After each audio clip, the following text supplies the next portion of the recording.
మన ప్రపంచంలోనే ఎక్కడ లేని చూడని ఆంజనేయ స్వామి ఆలయం మన తెలంగాణలోని జగిత్యాల జిల్లా మలయాళ మండలం ముత్యంపేట అనే గ్రామం దగ్గరలో కొండగట్టు అనే ప్రదేశంలో ఉంది. మనం ఎక్కడ చూడనటి విధంగానే ఆంజనేయ స్వామి ద్విముఖంగా దర్శనమిస్తాడు.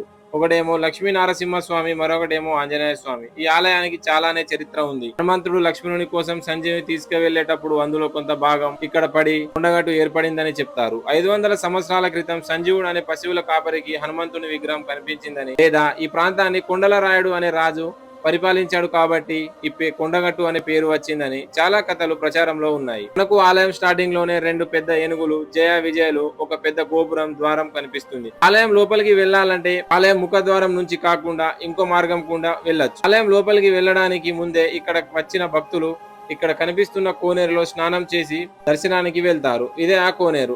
ఈ ఆలయానికి దర్శించుకోవడానికి చాలానే మంది భక్తులు పక్క రాష్ట్రాల నుంచి కూడా వస్తారు. ఇక్కడున్న ఆంజనేయ స్వామి ఏం కోరుకున్నా నెరవేరుతుందని, మరియు మనపై ఏమైనా చెడు ఉన్నా తొలగిపోతుందట.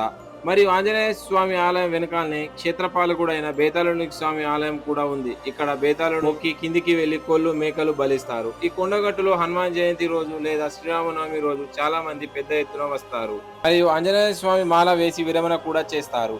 అయితే మీరు ఎప్పుడైనా ఈ ఆంజనేయ స్వామి ఆలయాన్ని దర్శించుకున్నారా? మీకెలా అనిపించిందో కామెంట్ రూపంలో చెప్పండి. మరిన్ని వీడియోల కోసం నా ఇన్స్టాగ్రామ్, యూట్యూబ్ ఛానల్ ని ఫాలో చేసుకోండి. Thank you for watching this video.